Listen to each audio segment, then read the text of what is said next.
Hey guys, happy Sunday! And it's time for another Subscribe to Life post.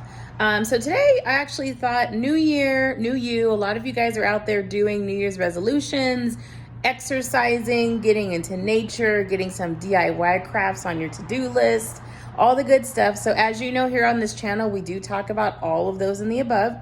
And I also do talk about new research that has come out about different nature and health topics. And I wanted to talk today about a research that just came out, actually done by some undergrads. So congratulations to those lovely University of Cincinnati undergrads who actually got themselves published. If you know anything about research and publishing, you usually don't get to that stage till you're in grad school. So good job.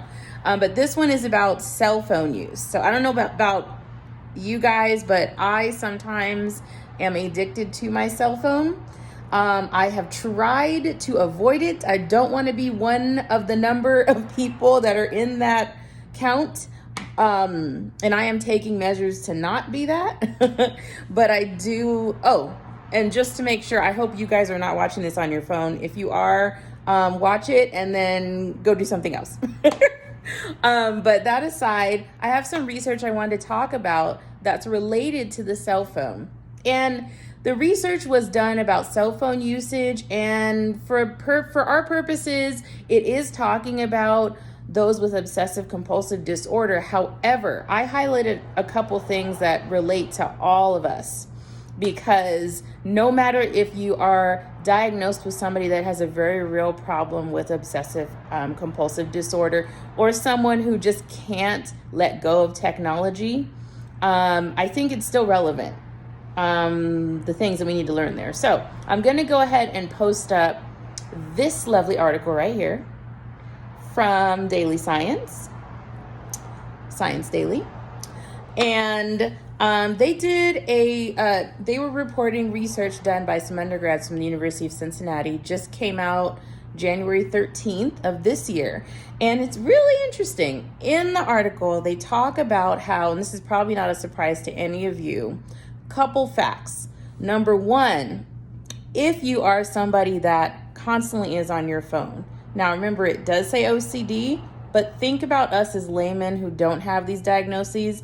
Think about your phone and think about what your tendencies are with your phone and look at this research. It's spot on, I would say.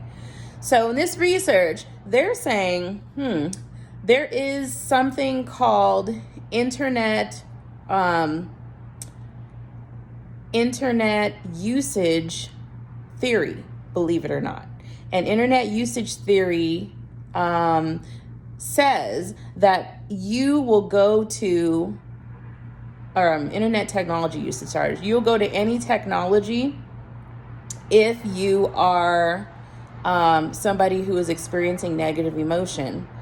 Your tendency to go toward technology is that's the theory. Isn't that amazing? It's kind of interesting. If you think about it, it makes sense, right? The doom scrolling on TikTok, Facebook, all these other platforms, not too far off from being a problem, right? So it talks about that. It talks about how if you are bored or if you fear missing out, those are 2 or 3 of the reasons why people will constantly be on technology, on their phones. And this can lead to problems. Now, the article does talk about how, and I'll post some of those lovely highlights here I put in red for you. There's 1, there's 2, and there's 3.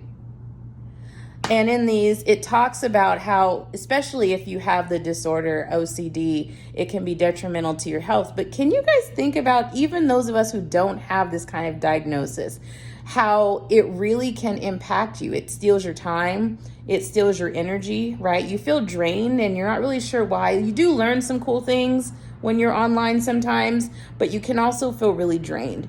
And the article doesn't go into much on what the research determined would be good as far as remedying these, other than reducing your time online.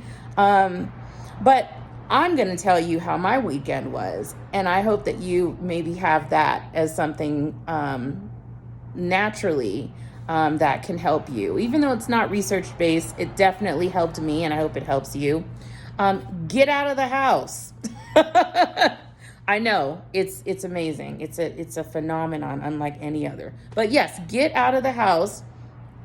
Go and get yourself out of the house. Go find and get into some hobbies, some meetups, some events. I actually was able to meet up with a group of women that are interested in having more friends. It was literally a social event just for that, for women in my age category. They have them all over Meetup and Facebook and sometimes Instagram, all on different hobbies. So get out of the house, go meet people, okay? Immerse yourself in the real world. Don't get so immersed in your technology. I think that's what the premise is here of this article. Also, just really get used to being out and in nature if you can. One of the reasons I love and wanted to do a channel on nature and DIY, all things natural and relevant, is because I discovered it as a remedy for me. It brings you back to who you are, yourself, right? You're away from all the noise. You're away from all the rush, right, of your daily life. And you can just reconnect, right? Without technology, even better. So those of you who like to go camping and you're still taking your cell phone and your laptop, and that was me.